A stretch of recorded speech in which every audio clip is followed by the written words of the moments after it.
This is Global Storyline with your host Dean W. Arnold, where we examine events current and past and place them in the global storyline.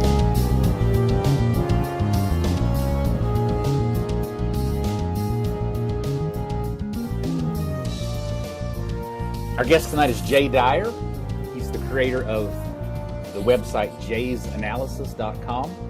He's a frequent contributor to the journal souloftheeast.org, and he's also a frequent guest on some of the top alternative programs and podcasts nationally and worldwide.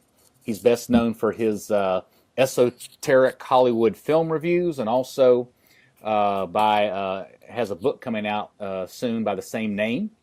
However, his favorite material is theology and philosophy, about which he has written extensively and podcasted on extensively, and other issues that he deals with to a great deal is geopolitics, espionage, current events, and corruption theory, technology, and scientism. Couple that with a background in stand-up comedy and a willingness to do impersonations once in a while. All that makes me consider Jay to be perhaps the most interesting and comprehensive thinker out there today. So it is a privilege to interview you on Global Storyline. Hi, Jay. Hello, Dean. Thank you. It's a pleasure to be here, and that's really high praise. So I better be on my toes for this one. Yeah, well, just smoke a good cigarette, drink a cup of coffee, get your whole arsenal together, and we'll ruin many of the Christian stereotypes right away with the cigarette. That'll just get rid of all the people we want to get rid of right from the get-go. Evangelicals are already turning off their... Yes, there they go, even as we clicking speak. the X button. Okay, lots of things to talk about. That introduction, you're so eclectic, I could have introduced you a number of ways, so I enjoyed doing that. But first thing I wanted to say is, of course, today is a big day. It's a big annual celebration, of course. And so I just wanted to make sure that I mentioned that at the very beginning of the podcast, because, of course, this is the annual celebration of being right in between the Feast of the Nativity of the Theotokos and the Feast of the Elevation of the Cross. And I just wanted to get that in because that's my little bailiwick, is that I like to organize my life based on the church calendar and not on strange and weird shootings that happen or other types of tragic events. I like that piece you did. I agree. So let's just get that out there first. I think there's something else going on today. I can't remember what that is, but you might be able to remind me of it. 9/11? Oh, that's what it is. Okay, yeah. 15th or something anniversary of 9/11 today. Okay. Want to encourage everybody out there who is a little bit familiar with Jay's stuff or not familiar at all. You need to go to jaysanalysis.com. You need to subscribe. $4.95 a month, is that what it is? Or $60 a year, and there's also the Patreon option if people want to give a different amount. It is possible. Right. So $4.95. I've been a subscriber for about a year, I think, and I love the price point. I think a lot of people the subscriptions are like $10 a month and that sort of stuff. $4.95 is like nothing. I mean, it's like perfect, and everybody ought to do that. You ought to do it just because you're going to get a ton of great information, but you also ought to do it even if you just want to just support people who are out there giving it a go to get the truth out there in the midst of a crazy world. So encourage everybody to do that. Go ahead. Well, I heard your interview with Tim, and you guys both made that point. That was appreciated, those plugs there. And I really do, hope to give a solid education that you're not going to get, in a university setting. So, to couple that with theology and the kind of analysis that I do, I think I agree with you. It is a good deal. And, it's grown tremendously over the last year since I've been doing it full time. So 95% approval on the part of the audience, and it's really growing up to be a large archive. There's a lot of different stuff there, and the next year it's just going to continue to grow. Yeah, and I think you and I might have talked about this when we were hanging out in person. But in a perfect world, probably you ought to be in academia, but academia is so disappointed us. It's been a disappointing effort, I think. And Yeah. I got to thinking about it the other day. I'm not a real Latin scholar or anything, so I might butcher this. Yeah. But doesn't university mean one truth? So that's where the university. Of course, I guess universities came out of Middle Ages, where theology was the queen of the sciences and that sort of thing, and so Exactly. and so all things were sort of unified in Christ, in good theology, and we just don't have that anymore. And I can't find it really anywhere. And you're one of the few places where I see all the areas of reality kind of being dealt with the one truth being Christ. Hmm. And so you ought to be in the university, but the university is no longer a university. It's a what would you call it? A mini-versity, a confused versity, a pagan versity. It's a diversity. A diversity. Yeah, I mean it's a lot of Yeah, things 'cause like. it's all about diversity, supposedly. Oh, But I got you. Diversity, sure. yeah, right. And it's Cardinal Newman, wrote that famous book, around 100 years ago, that the university is supposed to represent the, as you pointed out, unification of the sciences under the queen of the sciences, theology. And that's been the tradition for both East and West, especially, in Byzantium, theology played such a central role. So that's the way it should be. Since the Enlightenment and these different movements, we've seen a radical shift in Western education. There's books that even treat that from the academic establishment. There's a famous book by Louis Dupre. I've got it over here. It's called Passage to Modernity, and he charts the history of education and the trek of ideology in the West from he's a Yale scholar, Yale culture scholar, and he points out all the things that we're talking about. So it's not a conspiracy theory. It's just the way that things unfortunately happen in the West. And academia, unless you're in a certain section or if you're in private schools or something like that, is not really amenable to this kind of discourse and this kind of thinking, because as you pointed out, it was all about breaking down into disparate, unrelated fields. And so if you do biology, you're not supposed to have any connection to the arts. If you do the arts, it's your own subjective experiment or existential experience, and that's supposed to have nothing to do with philosophy. But historically, these would all be, placed under classical education, and they would be under God. So absolutely. I got a good buddy in Roanoke, Virginia, which is 20 minutes from Blacksburg, which is where Virginia Tech is. Mm-hmm. And we were having this conversation a little bit. I was bemoaning the fact that there is no university anymore, no more one truth. There's nothing that brings everyone together philosophically at the university. And he said, I don't think you were quite familiar with the concept called college football. So I guess there is a one truth, but it's just a little bit. If you're from Tennessee, I'm sure you're familiar with it because people worship UT. Oh yeah, exactly. It's it's so it was a pretty funny joke, but it was a little bit sick joke because there's so much truth to it. Right. I was going to point out one other thing, and that I went to a pretty good Christian college, I think, and there are some good Christian colleges out there, but I really can't put them in the category of doing the one truth thing, in the sense that they sort of follow the nod of the peer pressure of academia, don't want to get too far out on the edge, with government corruption, conspiracy theory, other issues like that, for a lot of reasons. But they're the tax funding issue that's certainly one of the issues. And I think even it wasn't for that, I think just the culture there on a campus now just doesn't seem to lend itself to taking risks like that. So there are some good Christian colleges that put Christ at the center, but I just they're not quite doing it for me in terms of bringing it all together. Yeah, I attended a Baptist Bible college for a while, and there were aspects of it that were enjoyable, but that was at a time when I was about 20, 21, when my theological views were changing quite a bit, and I was looking into Catholic ideas, looking into ideas like infant baptism and these kinds of things, moving out of Baptist thinking. And once you have a theological shift like that, it's just not really amenable to, it doesn't work to keep attending a Baptist college, mainly because they want you to attend Southern Baptist at where I went, school, or excuse me, you're supposed to attend a Southern Baptist church.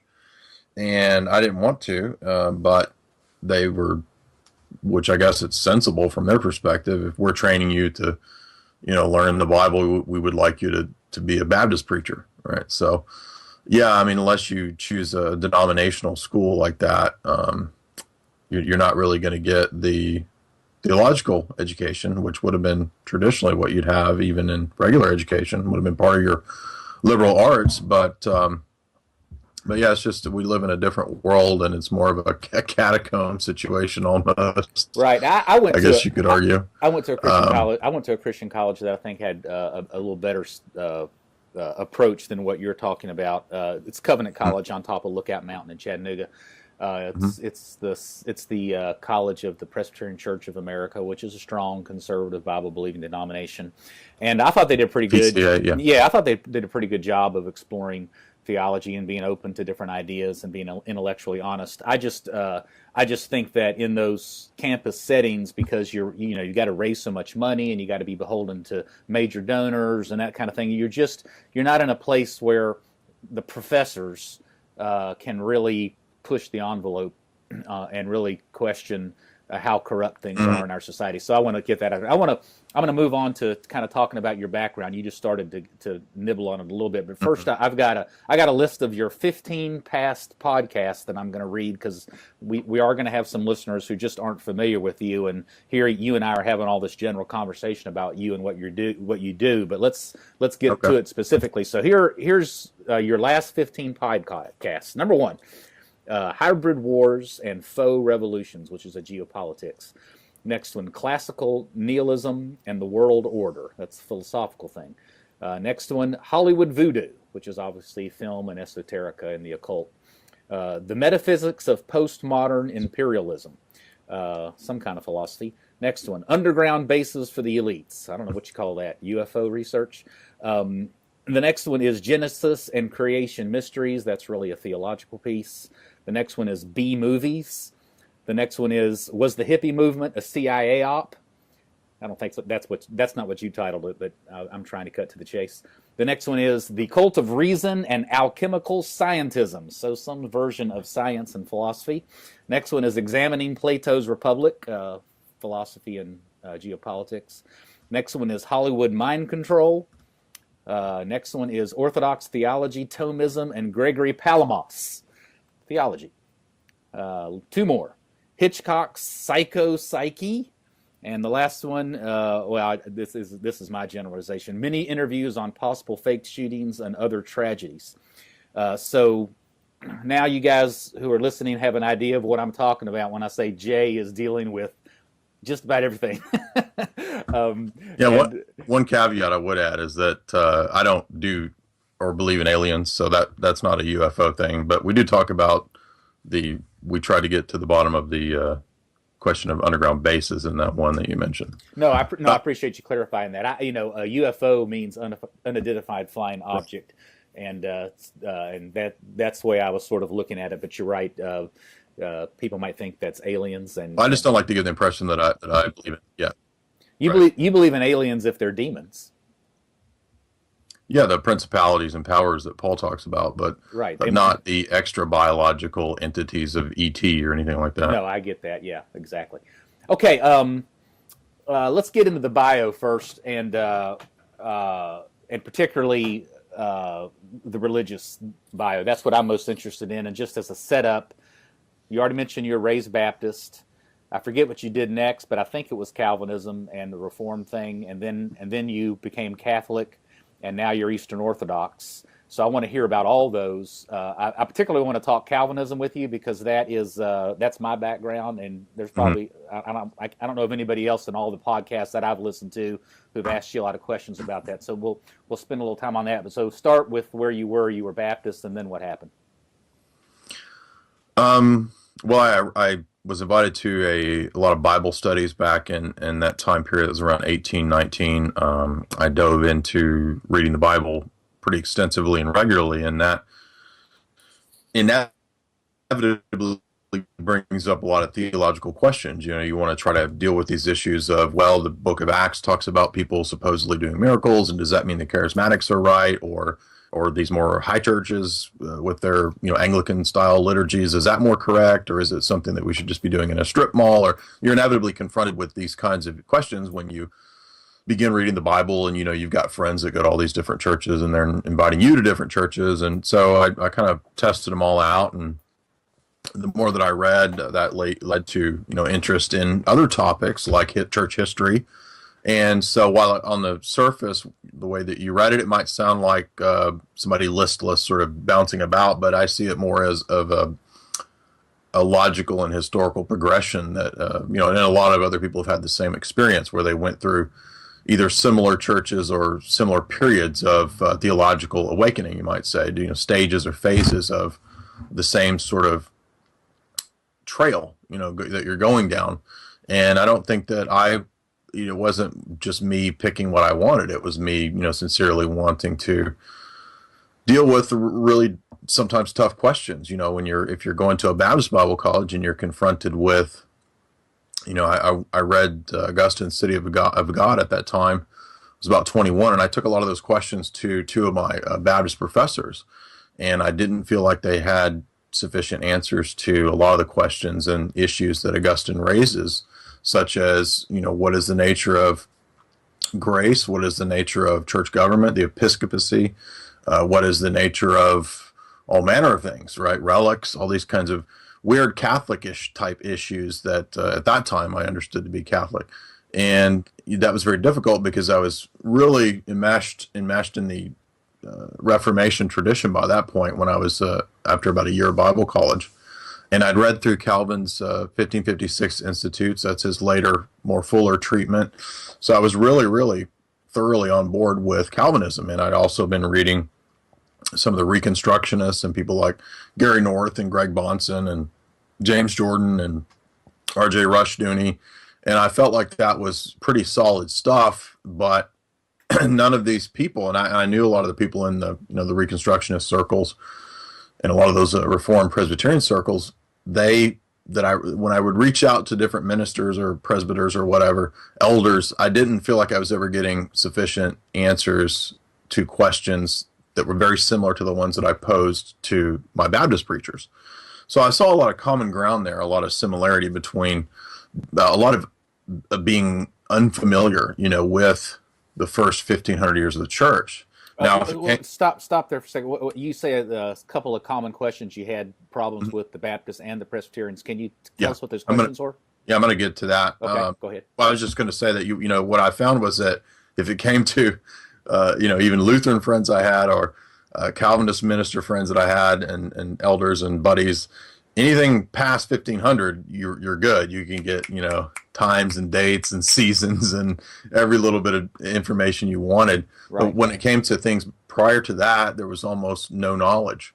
And I had a period where I decided to not continue Baptist Bible College, and at that time there was such a thing as Bonson Seminary, which was Greg Bonson's kind of personal thing. Now, he had already passed away, but it still existed, and you could still do it through kind of correspondence. So I did that for a year, and they had a really intensive church history class, amazingly.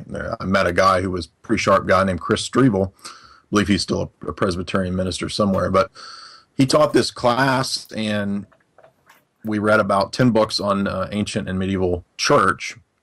And some of that was the church fathers. Other books were just kind of general treatments of the medieval era of the church. And that raised more questions for me. So basically what it came down to was, around that time period, around age 22 or 23, I went ahead and invested in the Church Fathers set that you see here in the background. Awesome. And I just started diving in. Now, at that time, as I said, I read Augustine's City of God when I was 21, but I'd not read any of these other Western Church Fathers. So the more that I read, and that's really where I stayed focused, was Western Fathers, I kept finding references to things like the Eucharist and the saints and the relics and confession or liturgy, or these kinds of big button issues, that are supposed to be idolatrous and supposed to be heresy, supposed to be all these damnable things according to, pretty hardcore puritanical Calvinism. And I was a big fan of the Westminster Confession. So I wrote a lot of these questions down, and I would kind of shop them around to different people I knew. Another big issue that came to me was the question of how the Bible, as a canon, as it's called, the canon of books that are in the Bible, yes, how that formation process happened. And so what I did was I didn't go to Roman Catholic apologists or Orthodox apologists. I went to a bunch of evangelical apologists. So I read F.F. Bruce. I read some other some Protestant thinkers who tried to make sense of this, even Protestant apologists like there's a guy, Webster or somebody like that, who wrote against this from the Catholic and Orthodox side. And I've just found so many references in the Protestants and the evangelicals that I couldn't make sense of how we were supposed to believe, on the one hand, of this long period of apostasy in the church, but at the same time, they were the ones who made the decision that what the biblical books would be. It just ended up so many ludicrous contradictions that I didn't feel like I was getting good answers, and at that point I didn't feel any moral opprobrium for beginning to read or talk to people from Catholic or Orthodox churches. And at that time, I was in a very hardcore Presbyterian, puritanical type church. We were even more strict than the PCA that you're talking about. So I know the type. I know the type. The TR, truly reformed. Yes, right? yes. And so I went outside of the bounds of what you're supposed to do, and I met with some Catholic priests, and I took questions to them. I didn't know anybody Orthodox at that time, although I did get a hold of a couple Orthodox books, like Timothy Ware's book. But I was still very just obsessed with Western Catholicism because that was really all I knew. I never visited an Orthodox church or anything like that. And so I continued to read, Jerome and Ambrose and Augustine even further. And when I read Augustine against the Donatists and Augustine against the Pelagians, and probably a couple thousand pages worth of his works beyond the City of God, at a certain point I was just, and he's a big hero, oddly enough, to the Reformed. It just made no sense. It was like this guy, he's either a hero or he's not. I mean, if everything in the because West, he talked about predestination a lot. I know, right? Yeah, but there's all these other things, right? Oh yeah, right. So that just eventually just fizzled out, and I think I had a period of about 8 months where I went to a PCA church because I couldn't deal with the TR, the truly reformed that I was formerly going to. Can you tell me what part of the country you're in, or does that reveal too much? No, I don't care. I was attending, at that time, it was a church in Jackson, Tennessee, and I don't know if he's still the minister there. This was, 12 years, 10 years ago. His name is Grover Gunn. Memphis area, for those of you who don't know, yeah. Yeah. And Grover was a really great guy. He had actually studied directly under Greg Bonson and knew him personally, and we had a good relationship, very friendly, but I also didn't feel, and that actually kind of made it a little bit more difficult because I felt like he was sincerely at least trying to deal with a lot of the issues and questions I was bringing. And I had a time period where I read some Anglican books and thought, well, maybe the Anglicans kind of have the middle road or whatever. But I finally just decided, no, there's just too much evidence in the West for the office of the papacy and the real presence in the Eucharist and these kinds of issues, that I set aside all the other Catholic issues that I wasn't sure about. I was already kind of wondering about the liberalism and Catholicism, but I just said, well, that'll all settle itself out because I know what the church fathers say, and I know that these are the people who decided what books were in the Bible, so they're probably right on these other things. Right. So I started attending a mass locally around here. Did that for a couple years, or maybe about a year, and then I decided I would, go through the catechumen classes for Roman Catholicism and join the church. Went through conditional baptism and chrismation. Did you have any person in your Presbyterian, Reformed, Calvinist circles ever sit down and talk with you or confront you or that sort of thing? Oh, yeah. Yeah, absolutely. Well, tell us about that. How'd that go? Well, the original hardcore TR church got very, very nasty and very threatening and forbade me to read any of these books. And I felt like that was a direct violation of the principles of even the Westminster Confession when it comes to, issues of conscience. So that ended up in kind of just a clean break with that group. It was two or three elders over time that I got letters from some elders. I got, even back then, I got a call for interviews, but I wasn't doing anything public. This was just kind of my private conversion. But I've been very active in helping to build that church at that time, and I brought a lot of my college friends, into this mission church is what it started out as, and so it was kind of a big deal to a lot of people in that relatively small group because we had been so anti-Catholic for so long that for me to have such a radical change like that, they felt was pretty devastating, I guess, to some people. And the minister himself, of course, was the most adamant in his lockdown. Like, if you do this, we will bring church government will excommunicate you, basically, the reformed version of excommunication. So I just decided to leave the church, and I said, well, I'd rather transfer to another presbytery, which is what I did. So I ended up driving for about a year to another church. So, it amounted to a series of events and a series of interactions and meetings, and then you step into a whole other world, the Roman Catholic world, which is very different from the Reformed version of things. And let me stop you there. Yeah. I want to explore just a couple things. For me, the issue of sola scriptura, the issue of where the canon came from, really the issue of authority was the entire issue. Now, you also bring up things like, the real presence in the Eucharist and liturgical worship and those kind of things. I guess those were just sort of other things maybe that also brought to light the issue, but it really comes down to this authority issue, right? I mean, where Protestants and the Reformed people, they point to Scripture. It's all about sola scriptura. Everything comes from the Scripture. But if you can't come up with a good solid case as to who decides what's in Scripture and what is Scripture and which books go into it, then that whole thing kind of crumbles. So for me, that was the whole thing. Yeah. At this stage in my life, and when it was the issue in my mind of Catholic versus Protestant, that was the issue ultimately. Yeah.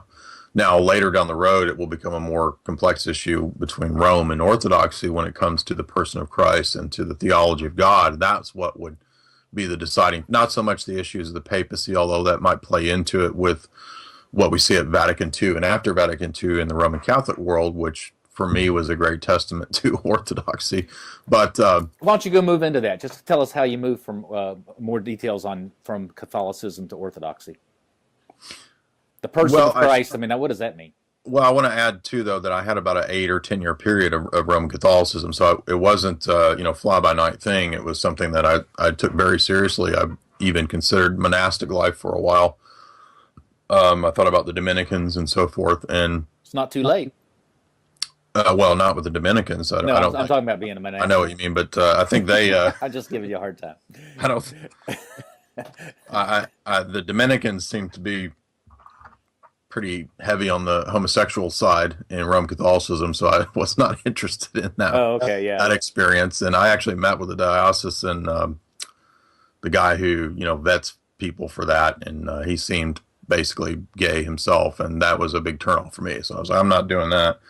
The reason I mention all that is that there's an important phase where I got really into Catholicism, and I dove into all of the classic Catholic sources. So Thomas Aquinas in the Middle Ages, and then the Council of Trent. Trent produced its own catechism, which was very famous and used most often for traditional Catholics before I think in the 80s, the church put out the new catechism. So prior to that, it was the Catechism of Trent, which was crucial.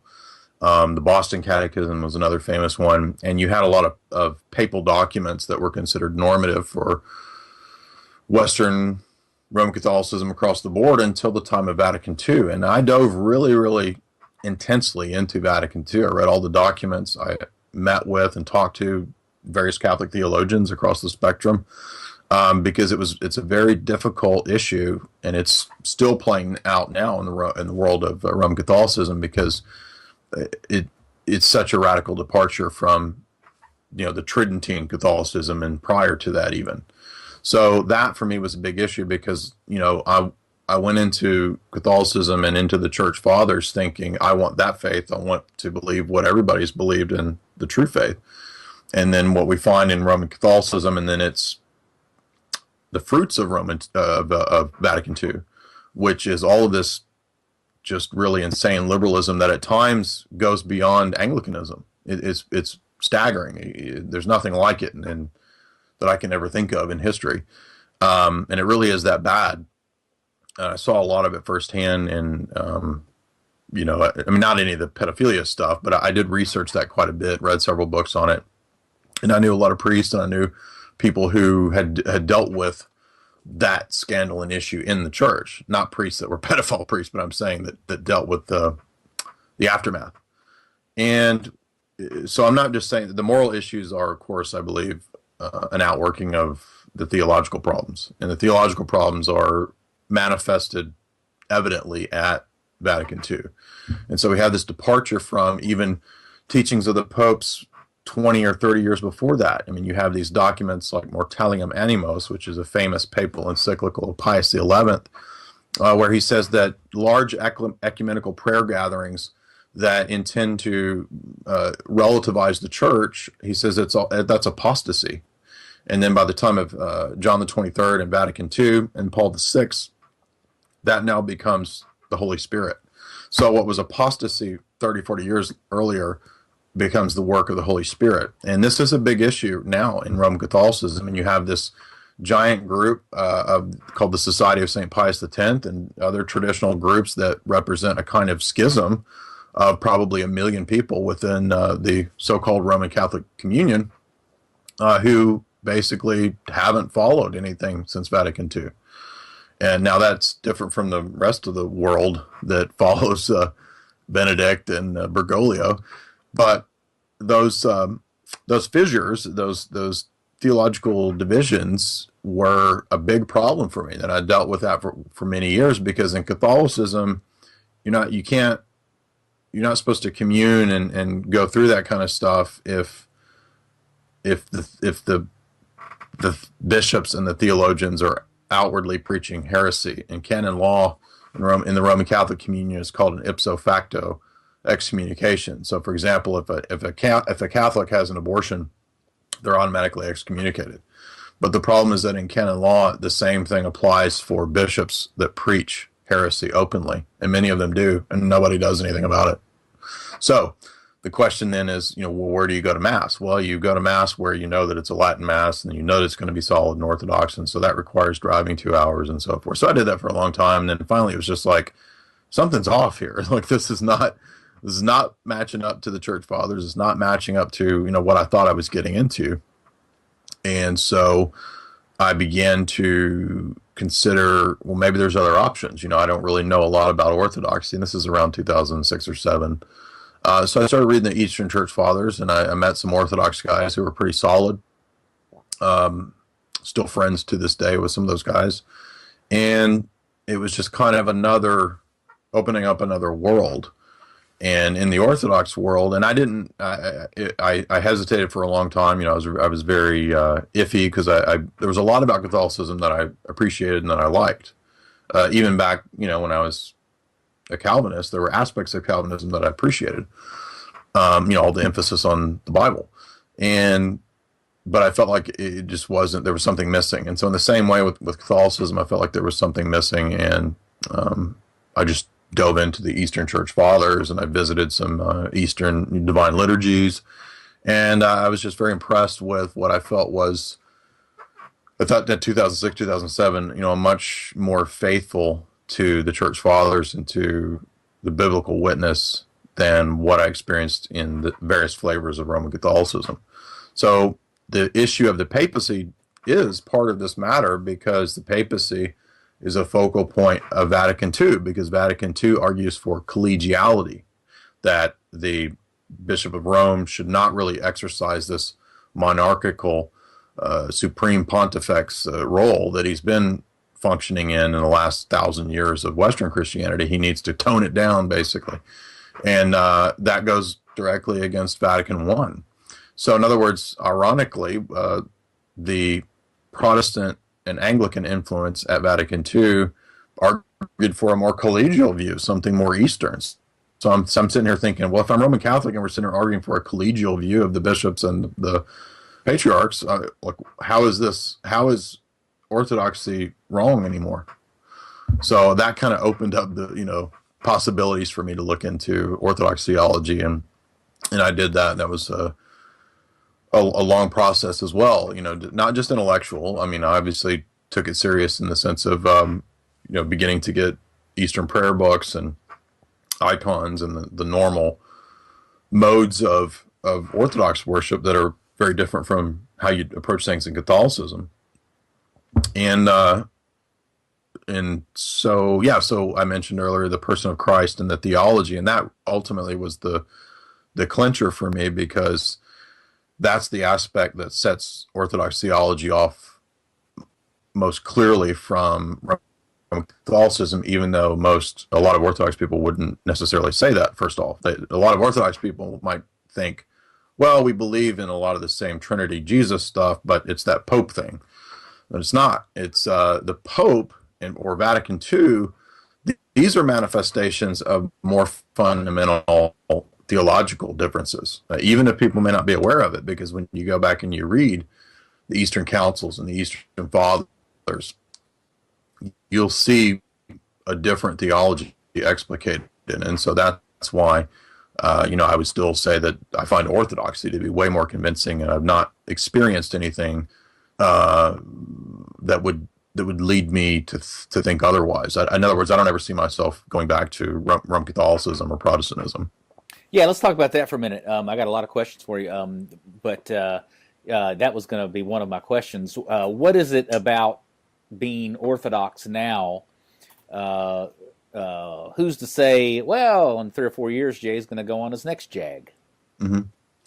Well, I suppose for any of us, because of free will, the possibility of being in error or being convinced of something else is a potentiality for anybody. I mean, who can say where they'll be tomorrow? We don't know that, so I can't say with divine certitude, that I won't make a mistake or be convinced of something. But the reason that, as I said before, I think if you understand the theology, you see it as a progression. You see it as certain things leading to other things.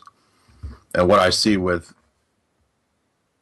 Orthodox theology, as explicated by certain Orthodox theologians and apologists, I think that you can see how, whether it's Judaism or Islam or Christianity, there's only a certain number of options that you can choose for monotheism that will take you down a certain path, right? So certain arguments is what I'm trying to say is that certain arguments can cancel out those positions and show the correct position, I would say. Now, that might be a little too complex for our talk, but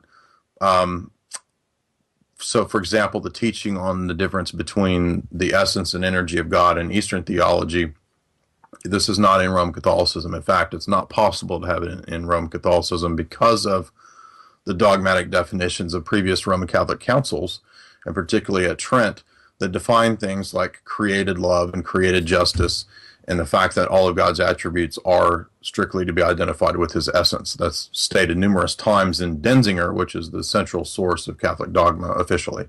It's a famous book put together of all the dogmatic statements. Yeah, I'll stop you there, because that is that we are getting into some obtuse stuff, which would be fun for a whole separate podcast. But I would add on to that, for me personally, why I have a settled sense that I'm not going to be running to another Christian expression in the next few years, is that when I becoming Orthodox, you're actually joining a tradition that has pretty much been the same since the beginning. Yeah. And I've made jokes about my father, who was a great evangelical pastor, but he would always make fun of the people who would say we've always done it that way. And because he was progressive, he wanted to move on and that kind of thing. Well, when you become Orthodox, for the first time, people can say we've always done it this way, and they're being legitimate and authentic because they actually have always done it that way. when you were a Protestant, it was like, well, at some point you weren't doing that way because you broke off from the Catholics, that kind of stuff, So, Right. But this is a faith. This is a way of life. This is a following of Jesus Christ that has been done the same way since the beginning, and it's not going to change. This tradition doesn't allow you to change it. It's going to continue the same way as it always was. And until I became Orthodox, I thought the only way you could kind of get into that kind of a mojo was be Catholic. I didn't want to be Catholic, and when I found out that the Catholics actually broke away from the Mother Church, that all sort of the light kind of came on. Mm-hmm.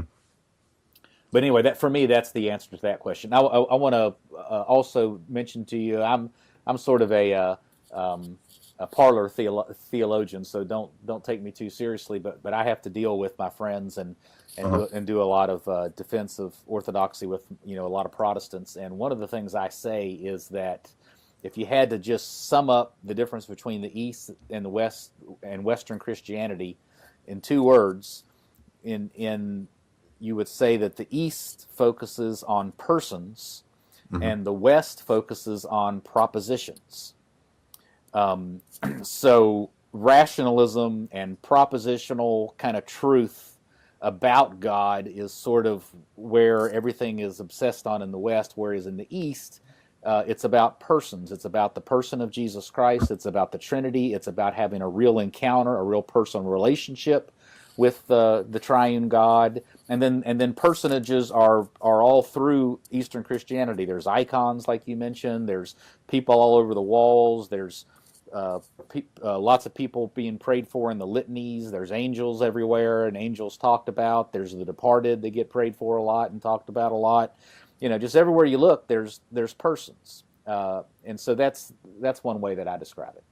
That is a good basic explanation, and you're right in terms of how things play out. I would add that it is also the theology of person that is distinct in Orthodoxy that makes it different from the West, be that Roman Catholicism or Protestantism. And I believe that there is an actual revealed anthropology in the New Testament, and we can look, and those Greek terms are important, the way they're used in the New Testament. I'm not going to get too deep, but so it's not just a matter of the fact that there's this more intimate relationship aspect. There is, but that more intimate relationship aspect is based on the fact that the Orthodox theology teaches a different perspective on man and man's nature and God, and God's the way God reveals himself and relates to us than the West does.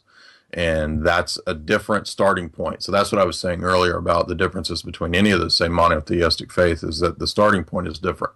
And that then out of that flows a lot of distinctions from Judaism, Islam, or other manifestations of Christianity. Don't you think there might be a tie-in in what we're talking about in terms of authority, that if you're a Western Christian, your authority comes from this rationalistic set of propositions, particularly Protestants. Well, whereas if you're Orthodox, you accept the authority of a bunch of persons who keep handing it down to you. Yeah, the living church, right. The church is always a living icon of God and of Christ, and I'm not meaning to downplay that. I'm just saying that if I was, and I had a recent interaction with a Protestant Reformed buddy of mine, and we were talking about icons and the theology of icons, and for him it was all about, whether the commandments forbid this action. And I said, well, we can have that debate, and we can talk about different issues in Scripture, and I wrote an article on that. But prior to that is the question of our differences about who God is and the theology of God. And so our practice is a reflection of the belief, and the belief, ironically, this is the key point for the Protestant, is that all of these things that we're talking about and that the church fathers hammered out of these 7 councils that deal with Jesus and his person, they're using the Greek terms that come out of the New Testament. So if you're having a problem with icon, that's in Hebrews, right? He's the icon of the Father. If you're having a problem with the question of energies of God, Paul uses that terminology in the New Testament. He talks about the operations of the Spirit, and the word he uses there is the same word that we use. If you have a problem with person versus physis, those nature, those are Greek terms, and I'm not just saying you have to know Greek. I'm saying that the irony is that for Protestants and guys that would go to Bible college and learn Greek, these are all the Greek terms in the New Testament that are used by the church fathers when they say what the revelation of Christ's person is, and that provides our anthropology, which is a revealed anthropology about the healing of man. One last question, and then we'll move on to the next section of the interview. For the Protestants and the evangelicals who are listening to us talk, and they can't quite get past the whole concept of hanging out in church and doing whatever the Spirit leads you to do, and all of a sudden we've gone into liturgy and incense and cathedrals and robes and cassocks and all that kind of stuff. And I'd like to explore this a little bit more in articles and podcasts, and I'm not sure exactly where to turn, but so what do you say to your friends who can't get past the whole concept of somehow extemporaneous, from the hip sort of expressions and all sorts of stuff has sort of become in our culture, I don't know, somehow equivalent to divine encounter. How do you deal with that? What kind of things do you say? It's kind of like, You mean like jazz music compared to classical. It's like to be really modern and really following God and the Holy Spirit, it has to be something that's sort of extemporaneous and not something that's scripted out. well, I would say that throughout the Bible, the majority of the time that we see the prophets or the schools of prophets or anything to do with the worship of God is always structured liturgy. Even Abraham had a structured liturgy that he participated in with Melchizedek in Genesis. So from the beginning of time, God's worship has not been disordered. And when you see the liturgy being laid out for the construction of the tabernacle and the temple, it's ordered. Jesus attended synagogue worship that was ordered. It was not happenstance or chaotic or what people think is charismatic. It's always been that way. And the earliest church functioned that way. The church in Acts, they had lights in the windows. In other words, they had liturgy. So they had an altar, according to Hebrews. So that is really, I think, just a cultural assumption based on probably the practice of people who have just gone to different non-denominational Protestant churches or evangelical churches where they've not thought about that aspect of we believe and we practice things that we see as having a lot of continuity with the Old Testament. And unfortunately, at times you get even in Orthodoxy the idea that the Old Testament's this evil, mean God, and now we're the nice, loving Jesus God, or so it's some sort of antinomian or Gnostic thing. That's not true. Most of the arguments of the Church Fathers and even into the middle patristic and medieval era, they will argue that there's much more continuity between that period and our period. And so the worship it alters in the sense that the church is now, the covenant is now made open to the Gentiles. But the form of that worship is laid out in things like the Apocalypse, where John sees windows of visions into heaven, and he sees all this imagery, and he sees, incense, and he sees prayers, and he sees patterns of worship that are structured. And that's when we believe that when the apostles went out and they established the different bishoprics and sees of the ancient church, that they established liturgies, basic patterns of worship. And that is part of the apostolic tradition. Yeah, absolutely. That's a good answer.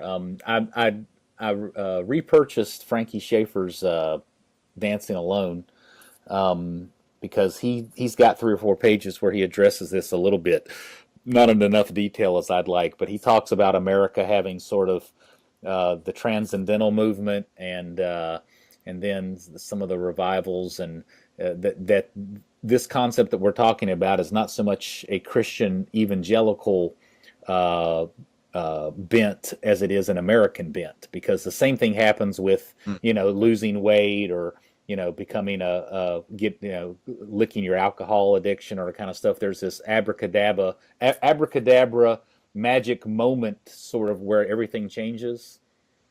that has become a big Right. part of the American psyche, and so Christianity has gotten shoehorned into that whole mentality.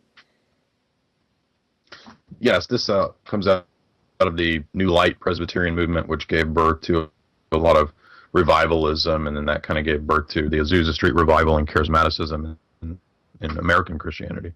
And all those movements, instead of being focused on the noetic worship of God, shifted things to the bodily worship. Is that rationalistic Calvinism was lacking the place of the body, and so what they did was they inverted things and they turned it into it being all about the body. And I would say that Orthodoxy is a phenomenal combination of the mind, the body, and the spirit or the nous. All right, moving on to our next little section here, and this is just, we won't spend too much time on this, but I just wanted to kind of kick some tires with you. I've got this new podcast that I've started. It's called globalstoryline.com. And so I kind of bought a cool domain name that I really like, but I also want to sort of begin to flesh out some of the concepts that I'm trying to do here.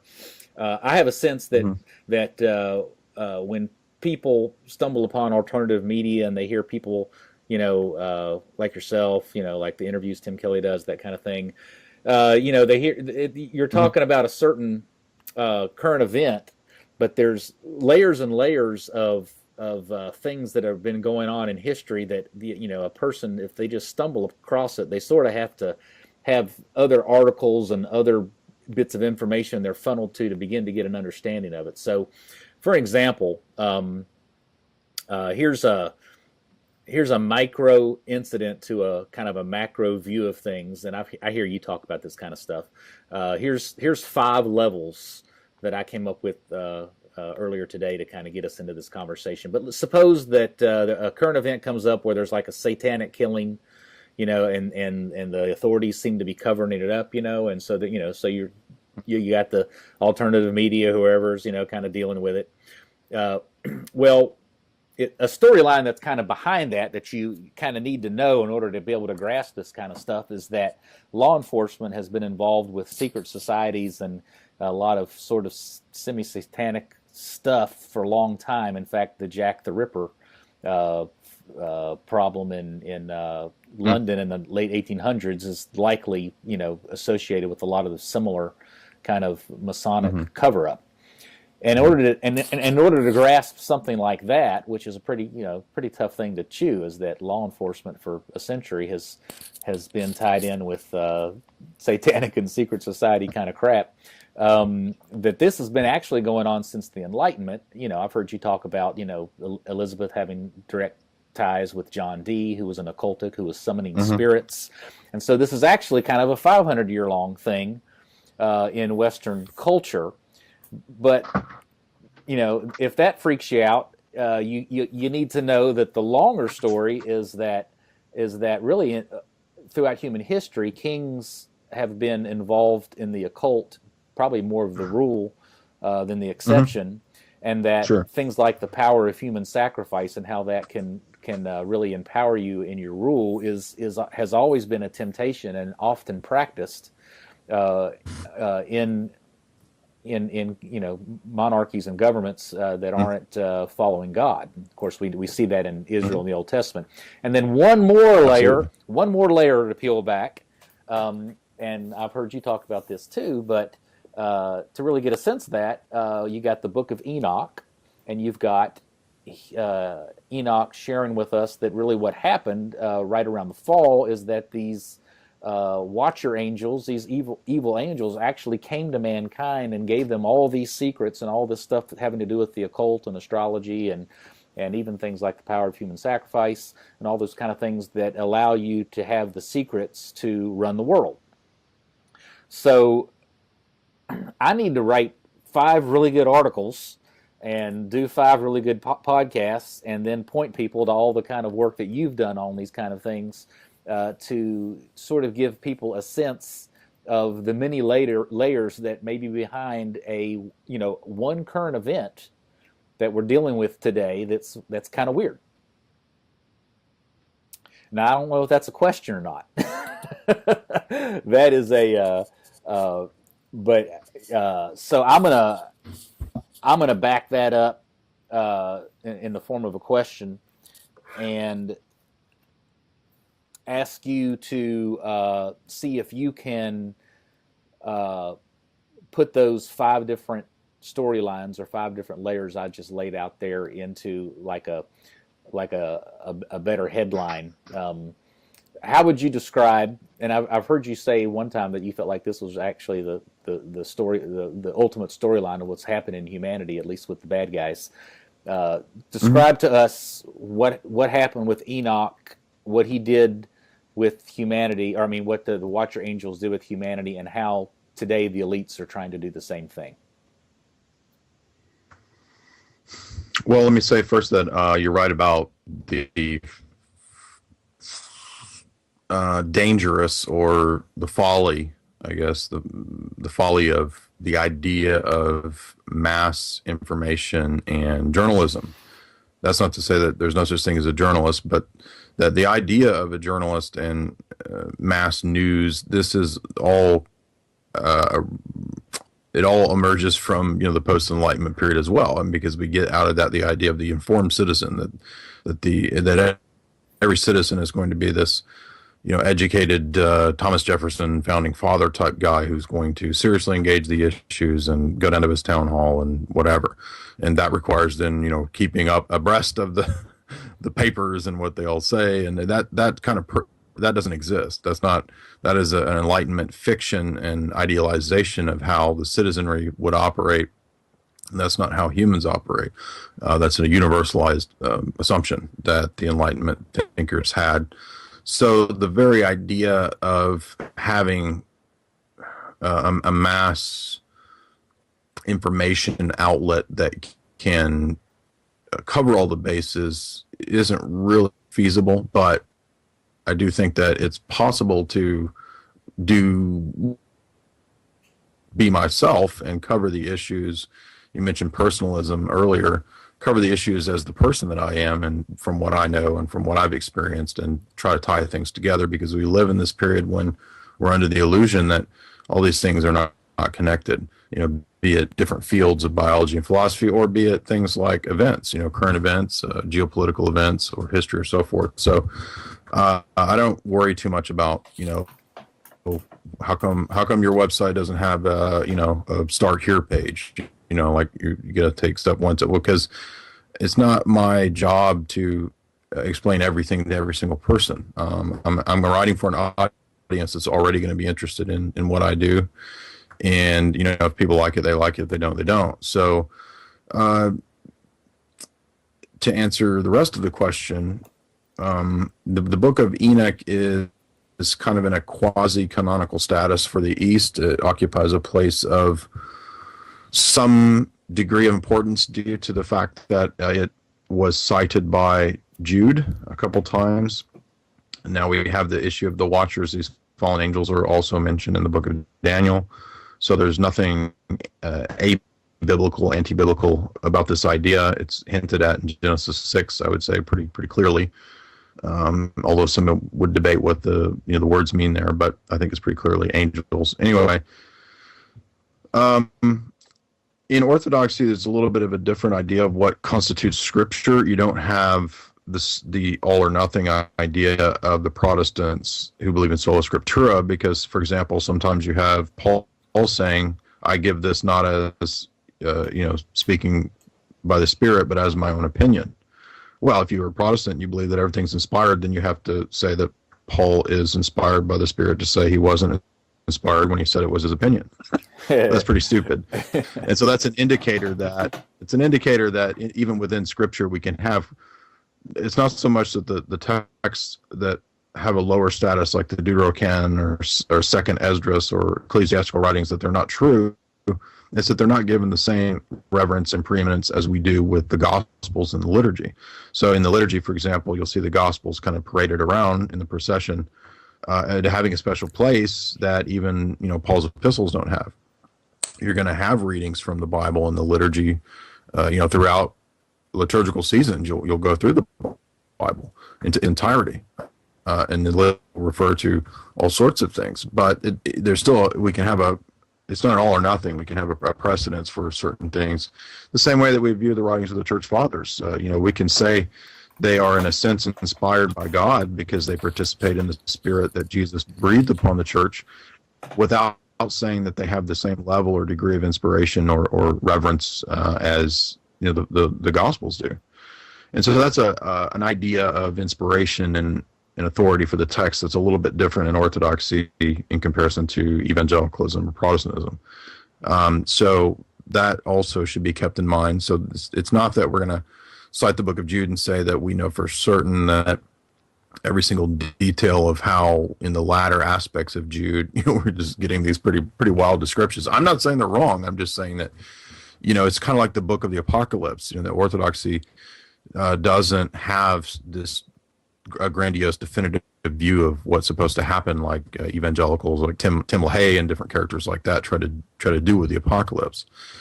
Now, because they're very difficult and they're not considered the most important thing for the life of the believer like the Gospels should be. So when it comes to these fallen angels, this is a little bit deeper, difficult doctrine, and I believe that the New Testament refers to this when it talks about the powers and principalities, and Jesus talks about Satan falling from heaven like lightning, and there's plenty of Eastern theologians who've written on this topic, and even the liturgy, we read about the dominions and the powers, and this is talking about these angelic princes. So in the book of Daniel, for example, Daniel interacts with Gabriel, who comes to him and says that he could not arrive on time because he was delayed by the prince of Persia. And the prince of Persia that he's talking about the Watchers. This is mentioned again in the book of Daniel explicitly. And the book of Daniel is phenomenal. It's one of the most amazing prophecies of the coming of the Messiah and the church. Daniel 2, Daniel 7, Daniel 9. These are all really, really explicit statements about what the kingdom of Christ will be, how it will come in the reign of the Romans. It will smash the previous empires and will grow into a tree and envelop the entire earth, which is what we've seen in the last 2,000 years, the times of the Gentiles that Jesus refers to in the Olivet Discourse. So I would say that this idea of the Watchers is pretty evident in aspects of the Old Testament, as we mentioned earlier, Genesis, where we have this notion of large giants or Rephaim or Anakim. These are biblical terms and ideas for peoples. For example, in Genesis, I believe it's 15, when Abraham goes to war with the kings, they fight the Rephaim, and the Rephaim are these giants that are mentioned in Genesis 6.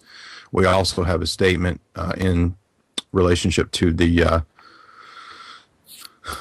to Goliath. Goliath was so large because he descended from these people. Well, let me stop you for a second. I like where you're going, and I don't want to divert you from it. I know there's but there's a question. Yeah, exactly. Mm-hmm. How does that DNA get to the other side of the flood? Any question? Any answer there? The giants are roaming around before the flood. The flood destroys everybody except Noah and his family. So I'm not sure how. Here's the thing, right? But so when Noah and his family enter the ark and then come out, and we're told that this was the worldwide flood, what happens is they repopulate the earth, as we read in the Genesis account, and they build, of course, the Tower of Babel, and we read about God confusing the nation because of them building the tower to heaven and seeking a name for themselves and so forth. Now, what that means is that the aberrations that could have occurred with the angelic entities of the Watchers in Genesis 6 wiped out the living creatures as God's reasoning for the flood. That doesn't mean that the nations do not fall back into the contamination and worship of demons. And this, I believe, could be, and I've seen some theologians argue this possibility, this could also be for the reason for God demanding the wiping out of the Canaanites. So we're told in Leviticus that this group of people had so contaminated themselves that they deserve to be wiped out. Very good, very good answer. I hadn't. Can you hear me? Very good answer. I just took out my headset because it was acting weird. That's a very good answer. I should have been smart enough to figure that out, but that makes sense. So that they kept doing the sex with demons thing after the flood, and that actually, if I can, you've probably already made this association too, but people have a hard time with the Old Testament God who destroys whole nations and that sort of thing. But basically the couple three places where that happens in the Old Testament, all three accounts. One is the Canaanites. You already mentioned how the Canaanites had these types of giants and that sort of thing, based on that kind of hideous occult activity. The other place we hear it about is Sodom and Gomorrah, because the Sodomites wanted to have sex with the angels there when they came to visit Lot. And of course, the other place is right before the flood. So you could make an argument that the only time God goes so far as to destroy, certain groups or populations of humanity is because in His mercy, it's the only way He can keep them from being completely defiled and polluted by this demonic occult interbreeding. Yeah, and when in Leviticus, I believe it's 17 or 18, when God gives the reasoning and explanation for the eradication, and I believe the term was horma in the Hebrew, where you were supposed to burn the entire place, even after you had rid the place of its inhabitants. You're supposed to burn it because the practices of these people was child sacrifice, human sacrifice, and possibly even worse, what you mentioned before with the blending of angel and human. Now that, again, I know that may sound far-fetched. By the way, I'm not advocating what many of these goofballs and alternative media do when they talk about Anakim and all this. A lot of these people are con men and shysters that are out there talking about this. I'm just looking at what the texts themselves in the Old Testament say, and many of the church fathers, back this view up too. So, well, and let me move you forward to modern day history, because I've heard you say that you believe that many of the elites today who are very heavily into the occult are trying to reproduce this same kind of, I don't know if the word's reproduce or continue on. Yes. Now, many examples of kings being, as you mentioned, involved in occult practices. This has existed from time immemorial, and I can't say for certain that I know in any instance when they did the ritual that worked and it really brought XYZ power down or what. I can't say that, but what I am saying is that nobody can deny that human sacrifice is. Even mainline scholars will say that aside from Israelites in the Israelite practice, ancient Egyptians, ancient Hindus, all of these ancient Druids, that was the normative practice amongst the nations. And that makes sense because it jives exactly with what Enoch says, that the Watchers demanded human sacrifices. It jives with the rest of the Old Testament, and it even jives with the times that Israel fell into these practices, which God condemns numerous times in the Old Testament. So there's no reason to believe that humans are operating any different today when it comes to elite power circles, because it represents kind of the apex of the effacing of God in these actions, in the blending of species, be it bestiality, be it cannibalism, or sacrificial murder. I mean, these are believed to, and it doesn't even matter whether, even if you don't think these things are true, if a person believes that these things are efficacious and they act on them, then it's still happening. Well, what gives you the sense of believing that this kind of thing may happen at the highest levels of the elites and not just something that happens in trailer trash, lowest parts of humanity? Because so many accounts of it, because it's been practiced in so many societies for so many millennia, and we have, I think the weight of evidence would be on the person who's denying it to say that it never happened. I mean, it's, for example, a lot of ancient societies would sacrifice a human at the cornerstone of a new building. they were going to build a giant building. I believe even the Egyptians at times. I'm just trying to help the listener here. Just name a story or two, or a incident or two of modern day elites being involved in some of this kind of activity. Well, William Kennedy has a book called Lucifer's Lodge, where he details a lot of practices of the infiltration of Satanism into the Catholic Church, and he's not an anti-Catholic. He's probably more of a traditional Catholic, as far as I could tell. And that book takes a lot of the cases of pedophilia in the recent decades of the Roman Catholic Church, and it puts them in context of what I'm talking about, and it deals with instances where there actually were, satanic rituals and so forth. And Malachi Martin has a book on this. You'll find exorcists that have books on this in Eastern and Western traditions. So there's no shortage of stories you can find these stories. They might be sort of suppressed in the news at times. Dave McGowan's book, Program to Kill, deals with a lot of occult and ritual murders in elite circles. We have the Dutroux affair in Belgium, which involved a lot of the Belgian elite in these kinds of practices. So it does happen. It's not always reported. We think of Savile in the UK and his interest in the occult, in necrophilia, and possibly other worse things as well. So, no, that was good. No, those are some good anecdotes. Now, isn't there a kind of a well-known thinker, French, like died in 1950 or 60, Rene somebody, who kind of talks about this at a more philosophical level? Rene Guénon? Yes. And then I guess he had some sort of apologist or follower who wrote about him a lot, who just died maybe a year and a half ago. So I forget his name, but Guénon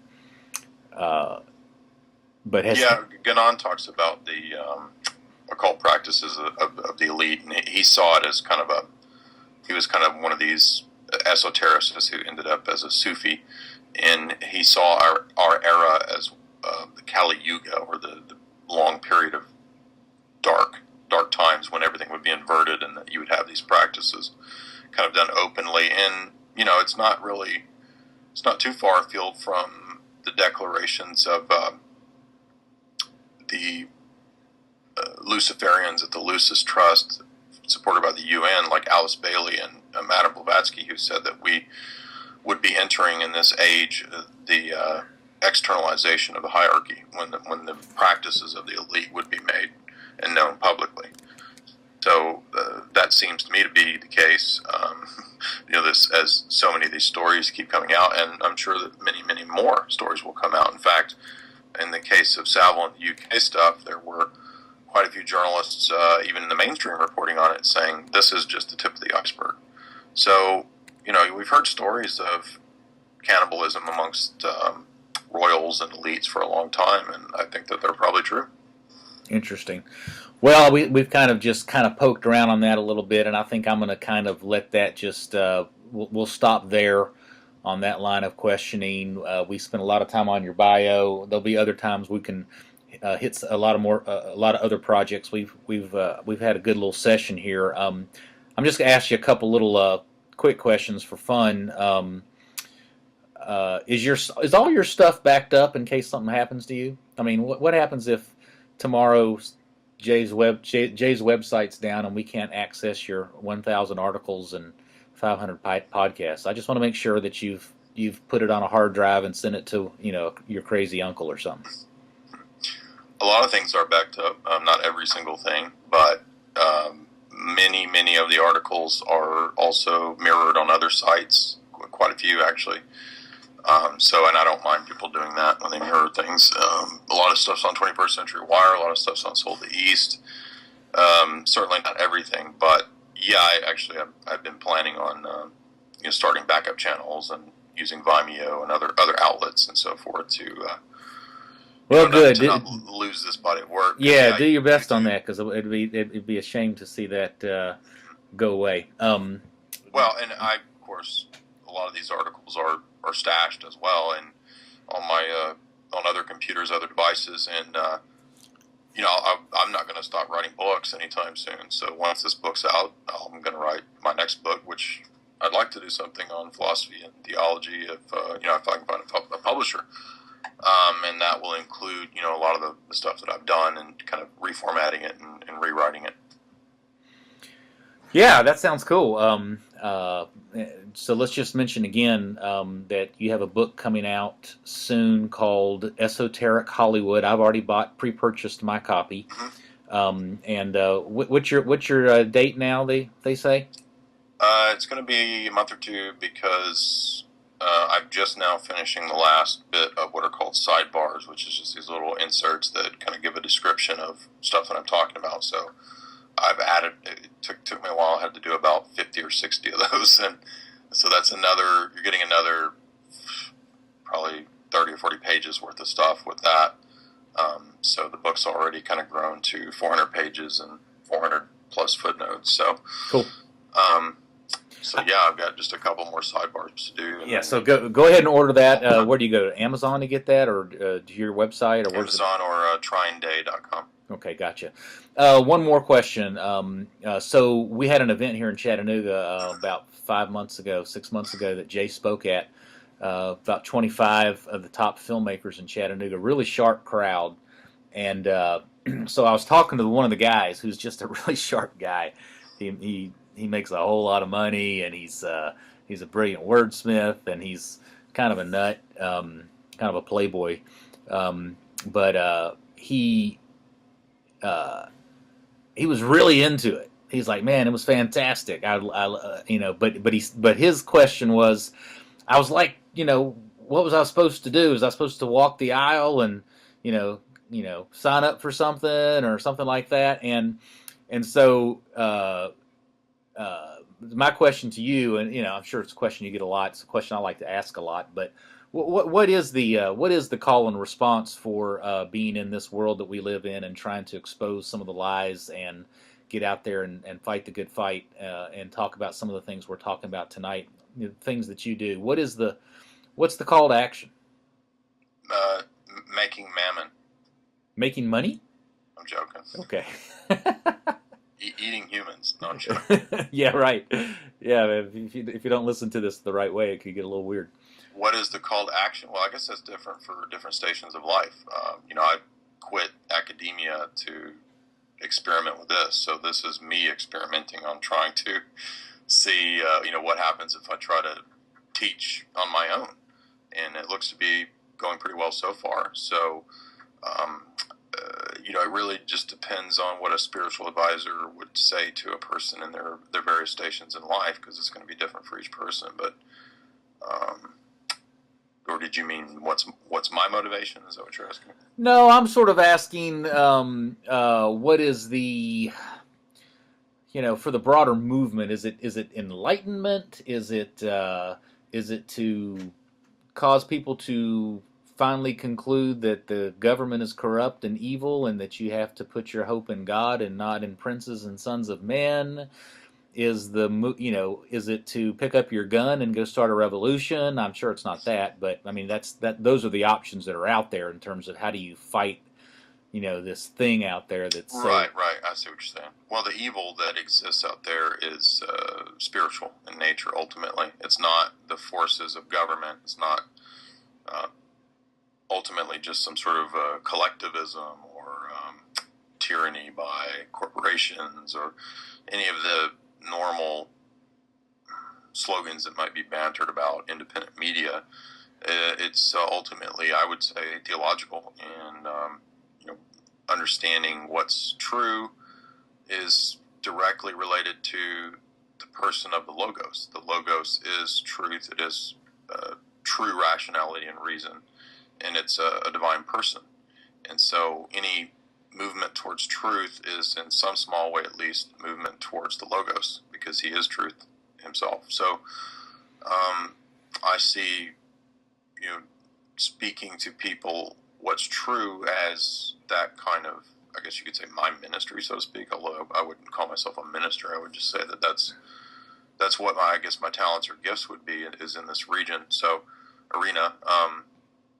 So that's the goal here, is that we got to have a right view of God, form our worldview appropriately before we can really tackle these things. And so what my site does is that it takes these hot button topics and issues and pop culture things and things that everybody's into, and it says, all right, let's look at this, let's think about it, and what aspects of it are true, what aspects of it are false, what things are pointing us to evil, what things are pointing us to God in this.